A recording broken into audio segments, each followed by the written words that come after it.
बिहार में हो गया खेला। जी हाँ, खेला इसलिए मैं कह रहा हूँ कि एक तरफ एनडीए गठबंधन, दूसरी तरफ इंडिया गठबंधन, दोनों का दावा था कि इस बार, मतलब कि दोनों का अपनी अपनी दावा था कि इस बार एनडीए की सरकार, इस बार इंडिया की सरकार, और मुख्यमंत्री को लेकर के, मुख्यमंत्री के चेहरा को लेकर बहुत सारी बातें हुई। लेकिन आपको साफ कर देना चाहता हूं मैं कि अगर महागठबंधन थोड़ी सी लीनियंट, मतलब कि थोड़ी सी वो झुक जाती कुछ पार्टियों के सामने, तो आज जो एनडीए का एग्जिट पोल में आंकड़े आ रहे हैं वो महागठबंधन का आंकड़ा होता। खेला तो हो गया, खेला किन पार्टियों ने किया और महागठबंधन को औकात समझाने का काम किसने किया? साहब, 4 पार्टियों ने।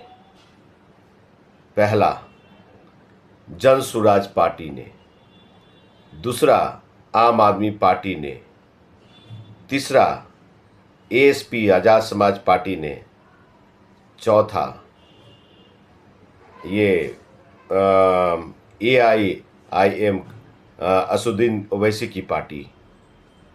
इन लोगों को इन्होंने गठबंधन में ना ला करके अपनी पैर में कुल्हाड़ी मारी है। और मैं शुरू से कह रहा था कि जिस तरह का इंडिया गठबंधन बन रहा है वो इंडिया गठबंधन ऐसा ना हो कि 50 के नीचे सिमट जाए। आज वही आंकड़े आ रहे हैं।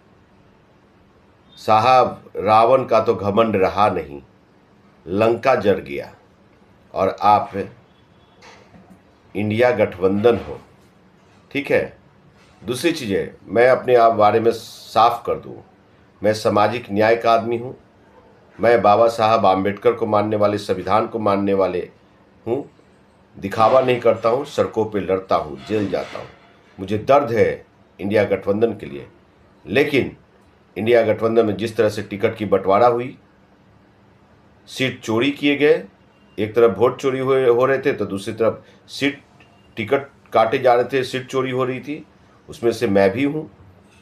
आप लोग को ज्ञात होगा कि मैं कांग्रेस पार्टी का राष्ट्रीय प्रवक्ता रहा, बड़े बड़े टीवी राष्ट्रीय चैनलों पे आया करता था। लेकिन हम जैसे लोग जो 3-3 बार लोकसभा चुनाव लड़ा, 50,000, 15,000 इस तरह से वोट लाने का काम करते हैं, निर्दलीय लड़ करके 50,000 वोट, तो लोगों ने हम जैसे लोगों को अहमियत नहीं दिया। अगर ये महागठबंधन हार रही है तो एक तरफ मुझे दर्द भी है, दूसरी तरफ खुशी भी है। और रही बातें गुंडा राज का, तो जिस तरह से यादव लोगों का वीडियो आ रहे थे कि सरकार बने दिखा देते हैं, बता देते हैं, तो इस तरह की भाषा, घमंड और गरीब शोषित वंचितों पे अत्याचार गरीब लोग कभी बर्दाश्त नहीं करेगा। उनका एक एक मत बहुत मायने रखता है और जिभिया पे संयम रखना बहुत आवश्यक होता है। तो आरजेडी वाले लोगों ने जिस तरह से गुंडागर्दी वाला वीडियो जारी किया, जिस तरह से सारे वीडियो आना शुरू हुए मार्केट में। और रही बात है, मैं भाजपा का समर्थक नहीं हूँ, लेकिन नीतीश कुमार का समर्थक हो सकता हूँ मैं, क्योंकि उनके विचारधारा, उनके कार्यशैली बिहार के लिए रहा है। कांग्रेस पार्टी, आरजेडी, इन लोगों ने तो लूट के खाया है, परिवार को आगे बढ़ाया है और शोषित वंचितों को आगे मुख्यधारा में नहीं आने दिया। नीतीश कुमार ने मुख्यधारा में लाने का काम किया है। तो इसलिए सारे वोट्स जितने भी ये थे सब वो नीतीश कुमार को दिया है। और 243 सीटों में लगभग 200 सीट आना ये बिहार के इतिहास में पहली बार ऐसा होने जा रहा है। इसलिए आपको बता देना चाहता हूँ कि खेला बिहार में हो गया।